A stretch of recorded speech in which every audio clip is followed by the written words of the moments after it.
So welcome to this year's Jewish Literary Week in Calgary, Alberta.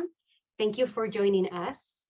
Israeli author Ayelet Tsabari is kicking off the first in the series of author presentations this week. We are so excited to feature her. Before we begin, I would like to acknowledge and honor the traditional territories of the Blackfoot and the Treaty 7 people, including the Siksika, the Piikani, the Kainai, the Tsuut'ina, and the Stoney Nakoda First Nations. Calgary is also home to the Métis Nation of Alberta, Region 3. Thank you for the privilege of working, learning, and living on this land. I am Angy Cohen, and I am a cultural researcher and the inaugural Belzberg Postdoctoral Associate in Israel Studies at the University of Calgary. My work has been focused on personal narratives or life stories of Moroccan Jews in Israel and also in Argentina. I have worked on the personal narratives of Mizrahi women in Israel who are involved in both preserving and transforming Sephardi traditions and culture. I belong to the Mizrahi feminist Bet Midrash Arevot in Jerusalem. I am very pleased to have the opportunity to talk with author Ayelet Tsabari about her last book, The Art of Leaving, a book composed by a series of autobiographical essays. The Art of Leaving won the Canadian Jewish Literary Awards, was a finalist for the Hilary Weston Writers' Trust Prize for Nonfiction, and it was an Apple Books and Kirkus Review Best Book of 2019. Ayelet's first book, The Best Place on Earth, won the Sami Rohr Prize for Jewish Literature and the Edward Lewis Wallant Award for Jewish Fiction.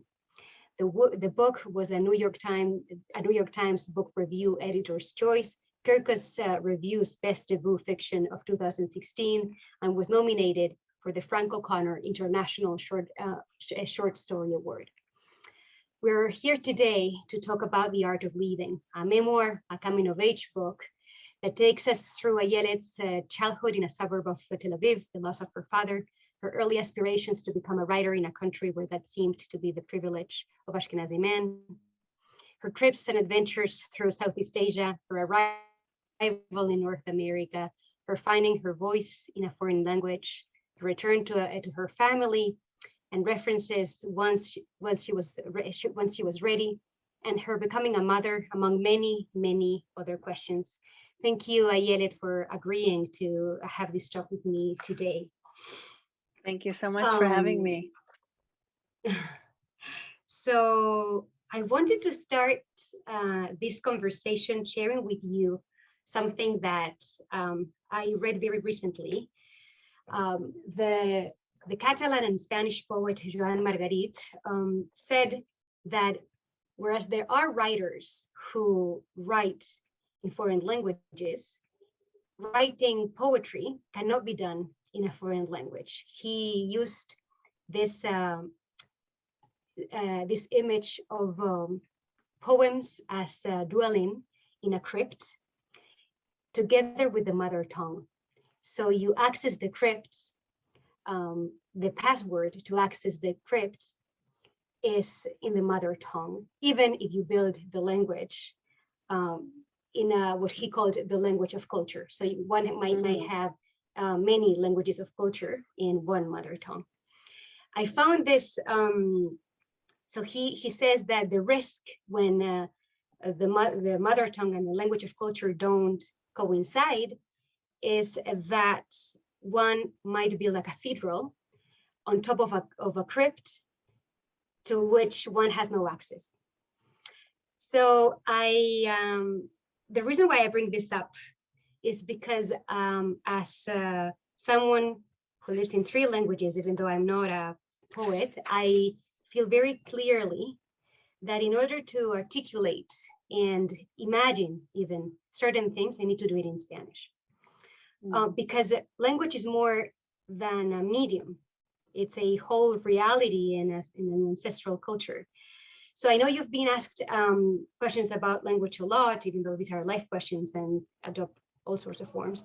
But I first wanted to ask you if you feel that writing in English also forces you to use certain references, certain categories, to look at yourself in ways that are coherent, not only with the language, but also with the discourse of the Anglo world. whether writing in English is also an experience of yourself that is part of a culture? Such a big question. First of all, I have to say that I have written poetry in English. So without knowing that quote, I always thought the same.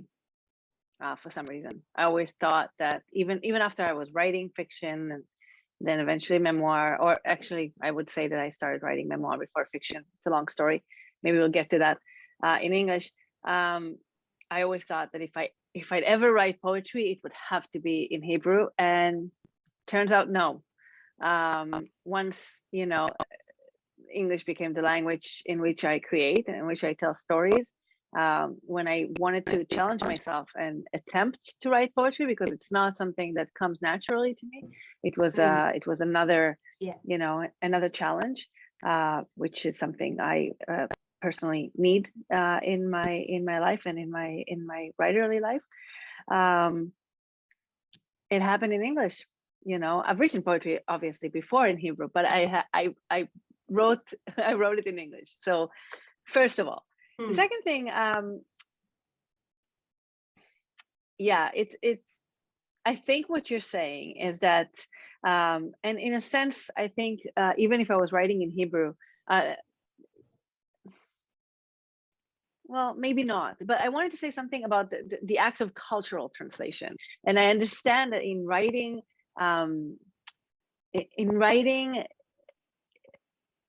in English from Canada.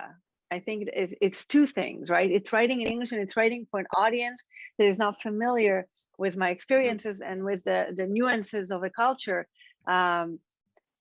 Yes, there's absolutely an act of cultural translation, and it is a lot of work.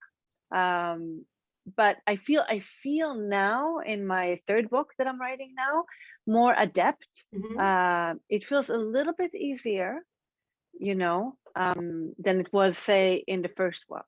I found that in my first book, I needed a lot of help to be told when things weren't understood, or when sometimes I overcompensated and told too much, you know, until my readers would say to me like, okay, we got it. You know, you're hitting us over the head with it. We got that, you know, like you don't need to explain so much. So it is a very fine balance, you know, how to provide that, that context, but not being overly didactic, because no one wants that. People don't want to read, you know, they're not reading fiction to read a history lecture. You know, it needs to be woven in a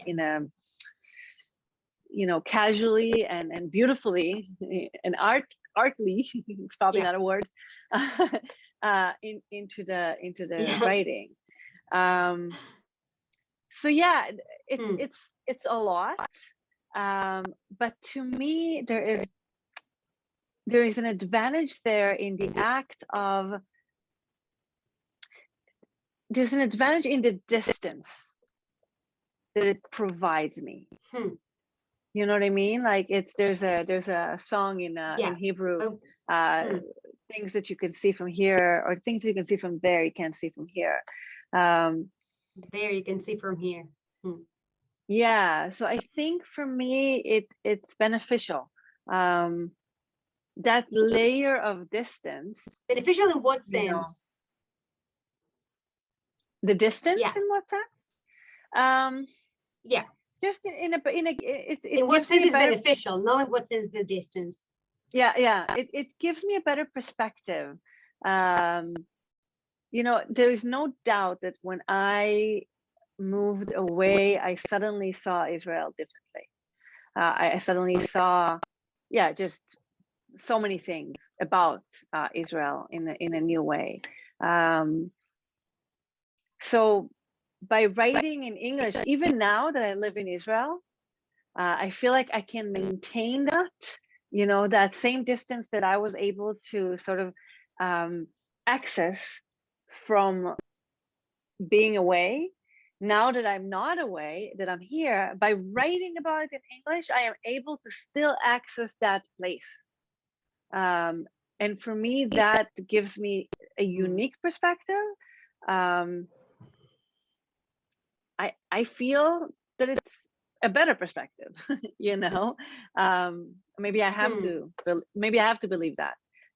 But for me, it feels, yeah, like an advantage in a sense.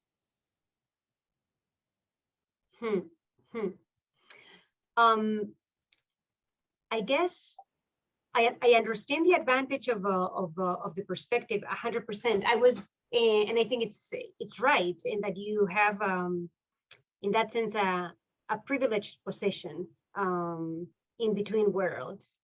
Yeah. What I was wondering is to what extent the discourses that dominate the English-speaking world, the discourses about identity, the discourses, this way of approaching social issues, in a way also become part of your own vocabulary and part of your own way of approaching your literature. Yeah. That's what I meant by, yeah. And I think this is also what Jean Margarit, who was also bilingual, by the way, and he wrote in Catalan in Spanish, and he said, but you have to access it. Like, I think what he meant, that's why I wanted to bring it up, is when you access, and I think also here the mother tongue is also a metaphor, but that when you access reality from the point of view that is specific to you, then you can translate it. I was wondering, and maybe not, but I was just wondering, is writing, I do feel that writing in English forces me to also use categories, ways of conceptualizing, ways of looking at myself, at the world around me. Yeah, of course it has to be, you know. And I think, again, it's hard for me to separate the experience of writing in English from the experience of living in Canada, right? And even though I've been here for 3.5 years, but still I spent 20 years there. I'm still really connected, you know, to people and the literary community, and to Canada in many ways. So yeah, obviously, you know, it affected the way that I write. It's not just the language. Right? It is a set of, because like you said, language is not just words, you know.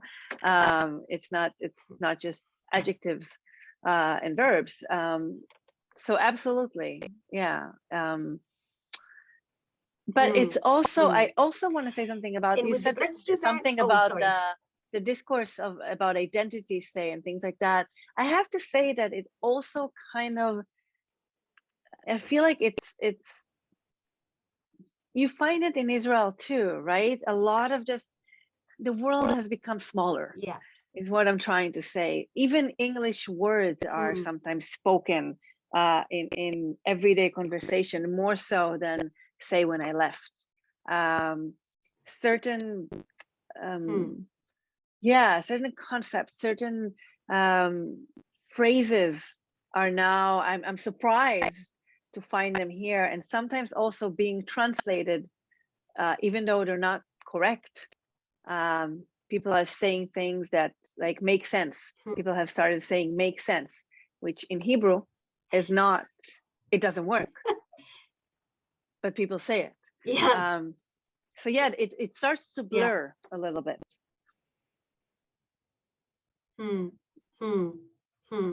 Right. Do you think that you would write about the same topics if you were writing in Hebrew? Yeah. Sorry, I choked on my water. Okay. Yeah. I wonder that myself. You know, I think every immigrant always, that's something that fascinates me. And I've spoken to other immigrants that said they felt the same. There's always that other Ayelet, you know, that didn't leave, the one stayed behind. Yeah. And where would she, right? And where would she be now? And what would she have done? And for me, it goes back to, I think, to my father's death. You know, I feel like if he hadn't died, I probably wouldn't have left. And if I wouldn't have left, then I probably would have written Hebrew. I have no doubt, like someone asked me once if I thought that I would still be writing. And I have no doubt that I would have written in Hebrew as well. But so for me, it's all kind of tied with that loss. I don't know, a lot of my awareness, my Mizrahi awareness and awakeness happened in Canada. I feel like it would have happened here too. But it's such a hard thing to know, for sure. I feel that a lot of these narratives on the road not taken, or what would have happened if I had stayed, are also filled with guilt. There's also a lot of, there's like even sometimes like a little embarrassment. Like there is something as if we were looking at ourselves for a second, and it was like as if all this that did happen was a fiction, or was something like superfluous, or like not authentic, or something like that. There is that feeling also in. I've read it also. No, I totally agree. And I think there's, in Israel, as you probably know, it's not as bad as it used to be, but leaving Israel was once considered by some a betrayal, so add that to the mix, I think it becomes, and I've read that sense of guilt in other immigrant narratives, but I think that definitely adds to it. And I definitely also felt guilt about writing in English. And I still sometimes feel a little bit like I have to justify it, or, prove that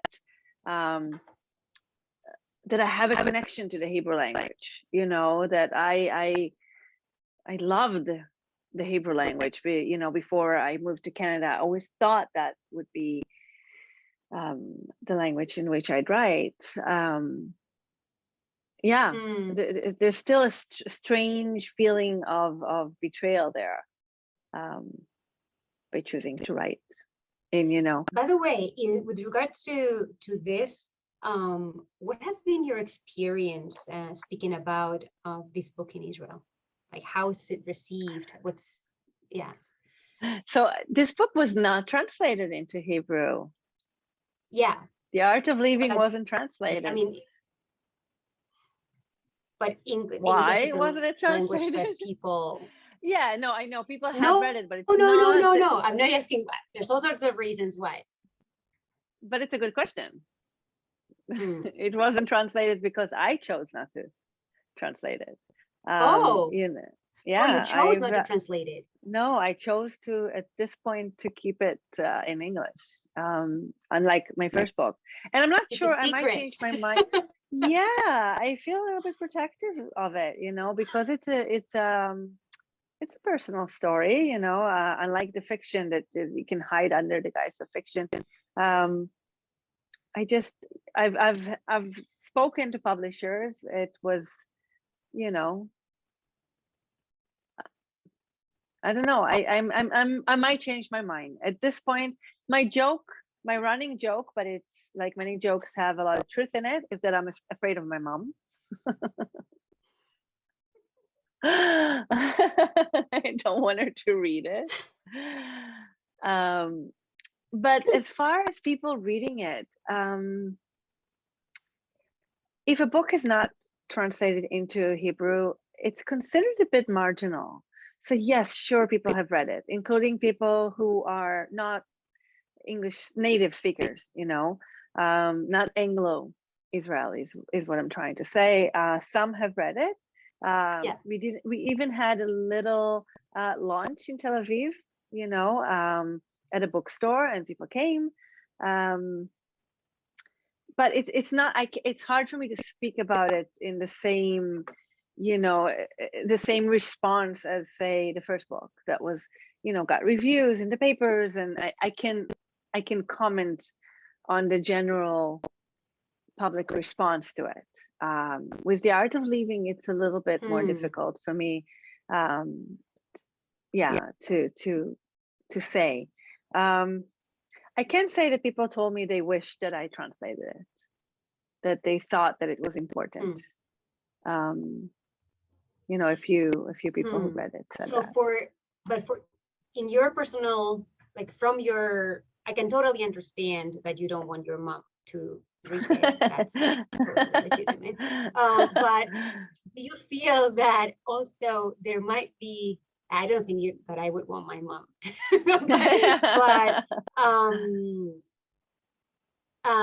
but do you feel that there are also, I don't know, other people you don't want to read this book, or simply that there are parts of the book that you wouldn't have written in the same way, or that you wouldn't have written at all? Was I think your reader an Israeli reader? I think somehow, even though it's been published in more than English, it's been translated into other languages, somehow I feel safe still. There's actually a precedent. Someone else apparently did the same thing. Edgar Keret, the Israeli writer. Of course. He wrote a memoir in Hebrew, The 7 Good Years, I think it was called. It was translated into English and many languages, and was never published in its original language. Same thing. Wow. He said he feels like it's too close to home, and he didn't want people to read it in Hebrew in Israel. There's something, there's something about Israel too. It's a very familial kind of country, more so than other places I've visited and known or lived in. People are in your business. Oh yeah, all the time. Yeah, for sure. So I want to go back to the content of the book. So I personally found that the descriptions of the women in your family are by far my favorite part of the book, because they're not only beautiful, but they're also full of respect and recognition. And I was thinking while I was reading it that it often happens with older women that we look at them from our liberated and secularized position, especially when there's been an effort to reach that liberated and secularized position. And at some point in life, we turn to them and see how they understand and know how to do vital things that we have lost touch with, such as the ability to raise children, feed large families, deal with everyone's emotions, put themselves last. And there's wisdom in truth, in poetry, in all that doesn't exist in our more quote unquote complex lives. Everything that our more complex lives have rejected. And then we find ourselves without resources for the most basic things in life. So I was wondering about this return that is so common among the third generation. And I've been thinking also about this return. I mean, this is something that I think about a lot, the question of how this return is not really a return anywhere, but it's a step forward. It's the decision or the commitment to keep weaving tradition, to add another link to the chain. It's not really a return, because there's no desire to be like the grandmothers. There is a desire to be able to be their granddaughters, and not someone else's granddaughters, their granddaughters, specifically theirs. And but we also have our own issues, our own voice, our own circumstances that so I wanted to see to hear what you think about this reclaiming, or this return, or this reclaiming of the heritage. Yeah, you spoke so beautifully about it. I was just gonna I loved hearing what you said. Trying to find a thread to pick up on from. Like how do you see that? Yeah, that like, there's so many things that I could read to you if you need inspiration from yourself. But I was wondering your general thoughts about the meaning of reclaiming the heritage, reclaiming this history, and there's more. It's a little more complex, I think, in Israel. In general, I think what I really loved in what you said is like how we distance ourselves, in our attempt, like you said, to reach something somewhere, to not be like them. Let's say it simply, to not be like them. And in certain cases, and that's why I said a little, in Israel it's a little more complex, and I feel like we've been told even to not be like them. You know what I mean? Like to make it further, like to have a better future, to have better opportunities, and so on. And specifically with the Mizrahi, which is I know it's such a wide term, but I feel like I can say that, I can use it here. There was a reason also we were also kind of geared away from our heritages by being made to believe that they were lesser, that and I'm so deeply in research now for my next novel, and it deals with similar themes.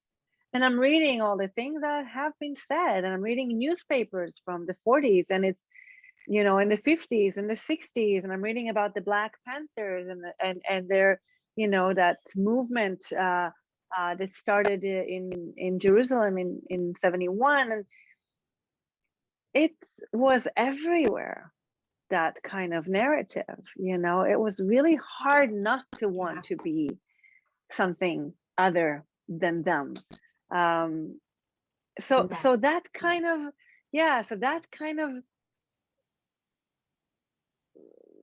renaissance and resurgence of younger generation reclaiming it.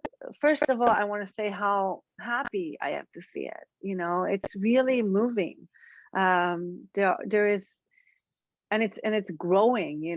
So many still, like even a younger generation than me, that's starting to realize there is a history there that we were not taught.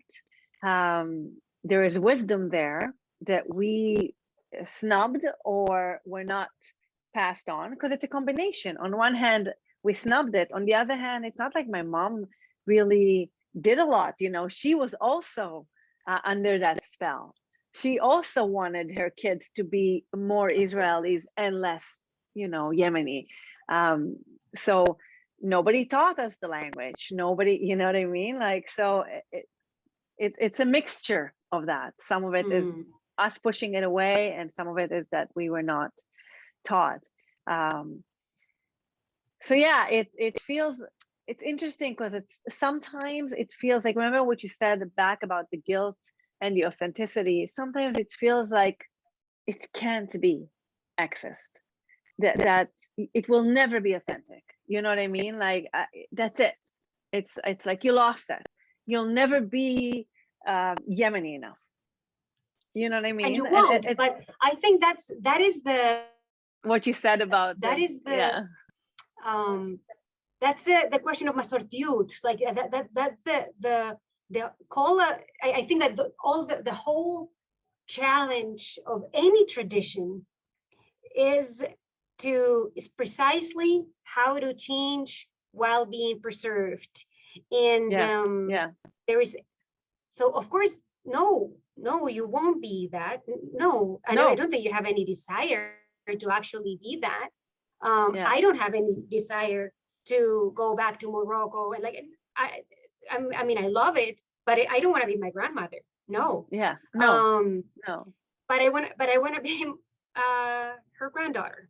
Mm-hmm. So that and I think that's the, like, it will never be authentic in the sense that it will never be Mekori, original.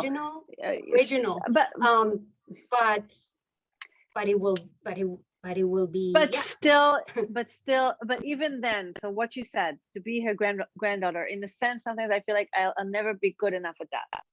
You know what I mean? Like that it's there is sometimes that sort of now I'm thinking words in Hebrew. There is a little bit of a feeling of something that we missed, you know, like that it's too late, you know, that I'm grasping at straws. Is that an expression? It should be. You know what I mean? Like I don't know. Yeah. But I understand. Yes, it might be. It sounds like something that people say. It might be. Yeah. So it does feel a little bit sometimes like maybe too little too late, you know, and on bad days I would say, and on good days, you know, just being able to sing the songs, for example, makes me feel so so empowered and so happy, or the fact that my kid just like has, you know, Hawaii stains all over her clothes, that makes me feel really good, you know, like of course. About that, I wanted to read, if that's okay with you, one fragment of the book that has to do with this thing that we are discussing, and I will tie it to the next question. Many years later, I will find out about the women's songs, a form of oral poetry that Jewish Yemeni women composed and sang in Arabic and performed in birth and China ceremonies while doing housework or craft work. Through these poems, the women voiced their heartaches and sorrows. They lamented their lost youth, wept over their fate as child brides, pined for their parents' home, complained about a hostile first wife. The songs were memorized, constantly rewritten, and passed on from mother to daughter. It was their form of protest, a poetry of dissent, but the tradition was largely discontinued upon arrival in Israel. It never made it to my generation. Growing up, I never heard Savta sing, although my youngest uncle remembers her singing to him while doing her housework, her voice lovely and filled with deep sadness. When I learned about that rich literary tradition I hadn't even known existed, hadn't known I belonged to, a tradition now on the verge of extinction, I will pay a Yemeni singer in Israel to teach me these songs, and the Yemeni words of my ancestors will roll out of my mouth effortlessly, as though they've been waiting for me to utter them all along. I will sing with my mother and my aunts, and they will look at me and each other amazed that I know these songs, that I can pronounce the Yemeni words, that I cared enough to learn, chose to be a part of them, and allowed them to be a part of me. And I will wish my grandmother were there to hear me speaking her language. I will wish she were there to join us in singing.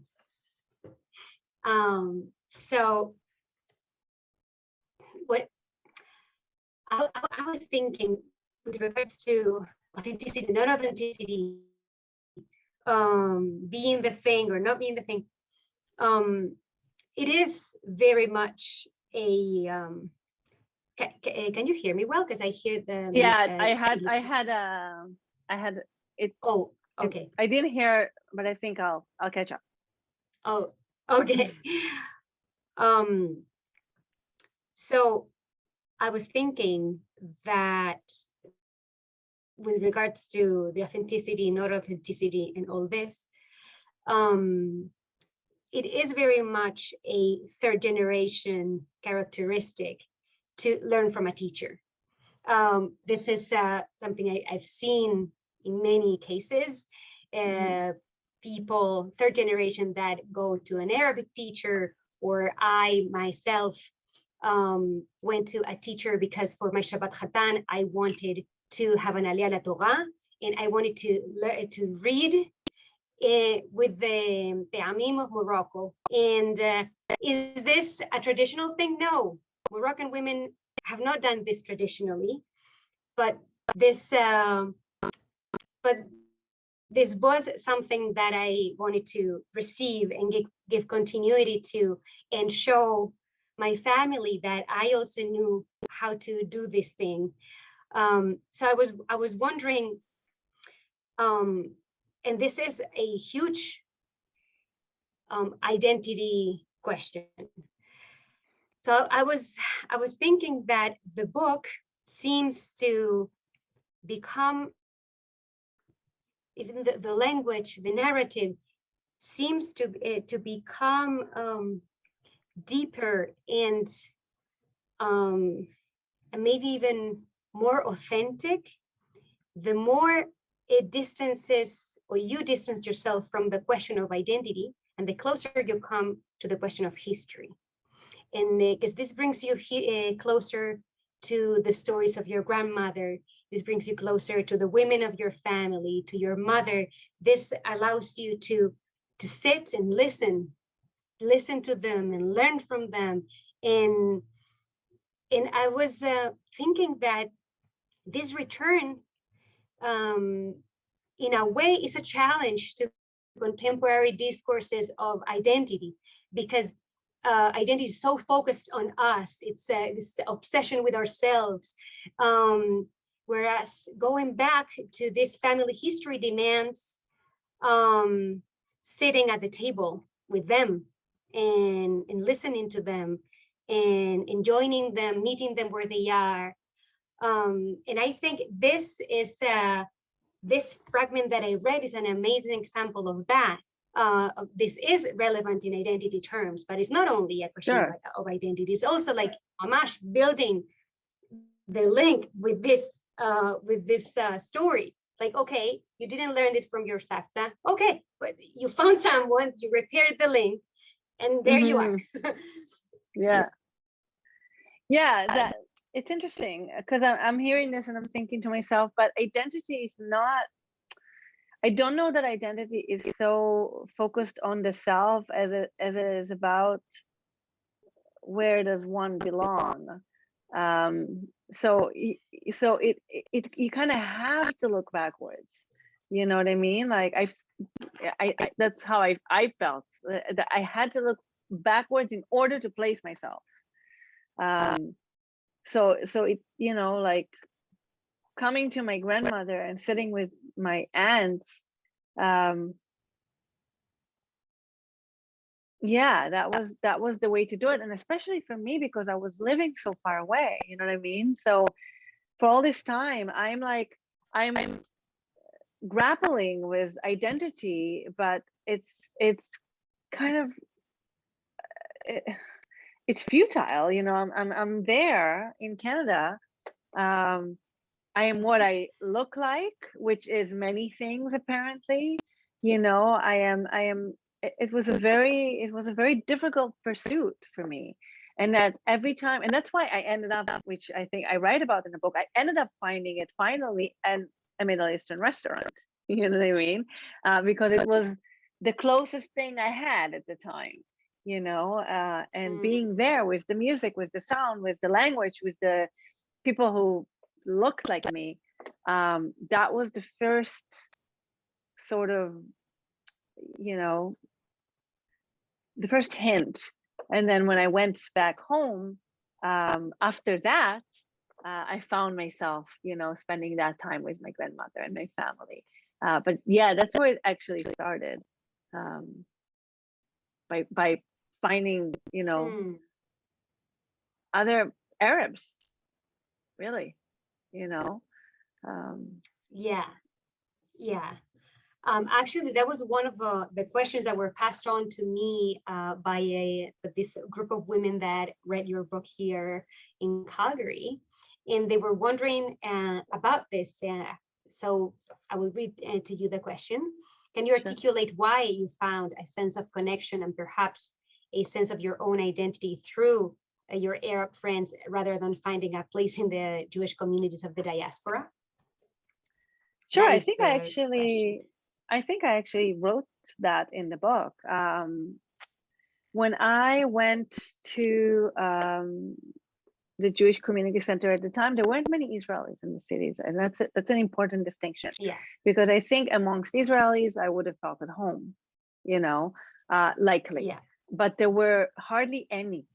It was that, you know, Vancouver back then, you know, 25 years ago. So when I went to the JCC, I didn't, you know, I didn't feel like I belonged. The Jews there were Canadian. So that's already a gap for someone who comes right from Israel, you know, and they were mostly Ashkenazi. So I also did, you know, I didn't feel like I belonged, you know. But the thing is too, to understand, I can sometimes feel like I don't belong in Israel.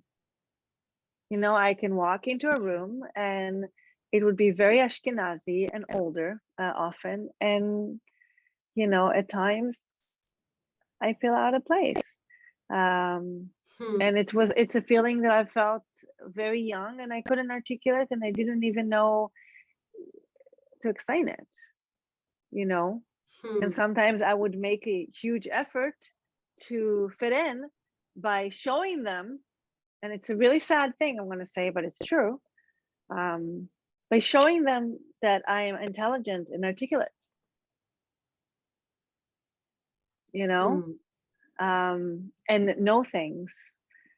And I've listened to classical music, like seriously. I remember myself as a teen going through that effort, you know, to feel, to be embraced, because like I said, this is it seeps in, that kind of bias that still exists. But that reminds me of this when you describe this Frecha monologue that you wrote. Yeah, I think it was a preteen, I think, or no, yeah. That I just like, it's impossible not to cringe when you read it. It's like, whoa. So I guess once I went to the Middle Eastern restaurant, the first thing is that I looked like I belonged. And this is a powerful thing. Like, even, you know, I've been confused for an Indian from India many times in my life. And when I was in India and I found that I was surrounded with people who looked like me, it's kind of a powerful feeling, you know. And people who also thought, you know, like they you know, they thought they liked how I looked, you know. When before I was in a country that idealized a different ideal of beauty, you know, growing up in particular, even though it was very even though it's like, you know, 50% of the population, even more so, like how many blonde kids do we have in Israel? More really? so. Not that many yet, right? But no. Still, that's what you saw in advertisement. That's what you saw, like, you know, that was the predominant ideal of beauty. So first of all, I looked the part, you know. I came in and I felt like, oh, okay, I belong. The food, was very familiar. The language, like hearing, again, it's not like in the JCC I heard Hebrew. If I did, it probably would have been a different story, but I didn't, right? So hearing a language that rings familiar, music that I hear, like by the way, they played Hebrew songs as well in the Middle Eastern restaurant. And sometimes there were Jewish people there too. There were a Jewish belly dancer, an Iraqi Jewish belly dancer. There was a darbuka player. I don't remember. I think maybe he was a Syrian Jew. There were, Arab Jews like that came from that never lived in Israel, that came as well. So it felt like a new Middle East, like where everyone who was Middle Eastern was invited. It was kind of a miracle, that place, in that sense.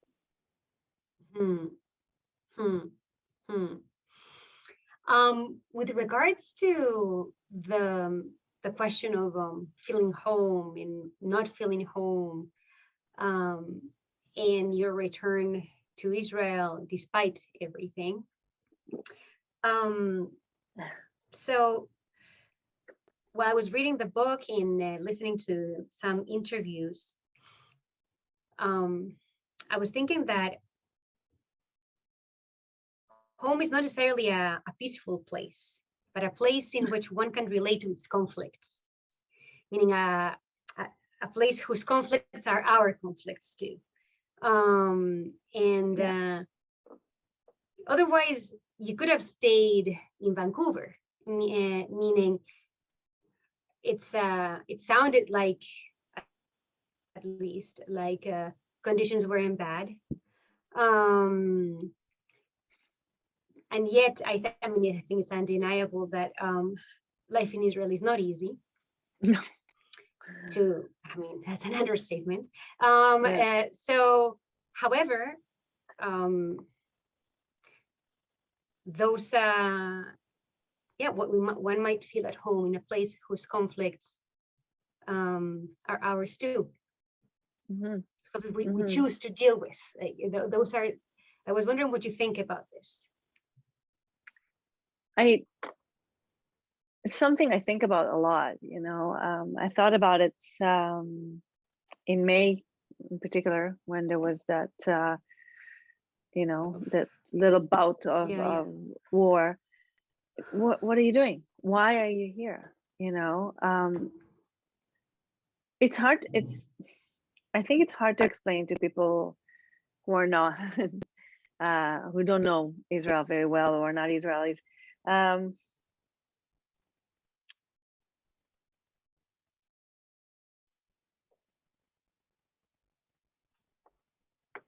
First of all, it's not an easy place to live on one hand, but on the other hand, there's a lot of wonderful, easy things about Israel. The weather, by the way, is not a small thing. And I know that after living away for 20 years, having a lot of sunshine is I learned to appreciate it now in a different way. It is not, a minor issue. I'm not saying that's why I returned, but I'm just saying there are some really, it does affect one's quality of life, even when the conflict is so, major in life. Right. Family is a big thing. I did not have a family in Vancouver or in Toronto. And raising a child, an only child too, it started to feel really pressing that she'd have a family around her. But also, I'm connected, I'm connected to it. I'm connected to this land. I really am, like the smells of it and the sea, and I feel it. It's like a visceral thing, I missed it. I longed for it, there's something about, my brother has this metaphor. My brother lives in Montreal, actually. And he says something about how it's not, he feels like flowers in a vase in Canada. Well, as soon as he comes to Israel, it's like he feels his roots going like, you know, reaching down to the ground. And it doesn't matter how much, like, I've tried, you know, there were times in my life that I thought I could stay. You know, I said, maybe I'm just happier in Canada. Such a good country, you know, it was good to me in so many ways. And but at the end, there's something that just, you know, and I love being closer to the Yemeniness, you know, to places where I can learn to sing and I can learn to dance and I can find the food easily. This is right now where the largest Yemeni community in the Jewish community is in the world, you know. It was very hard to find Yemeni Jews in Canada. I did eventually, but it was very hard. Yeah. Yeah, I can only imagine. Did you feel that now that you're back in Israel, do you think that Israel society has changed a lot since you left, with regards to everything, to the Mizrahi struggle? Yeah, it has. It changed a lot. I'm still articulating it. One of the saddest changes, I think, is the fact that people no longer talk about peace the way they used to. And that's hard to see.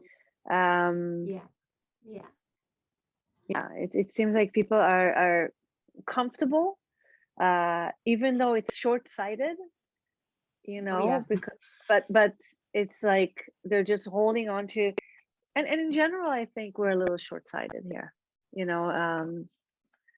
Climate change, another thing, like Israel is not, you know, it's almost like the only way we can live well here, by being short-sighted.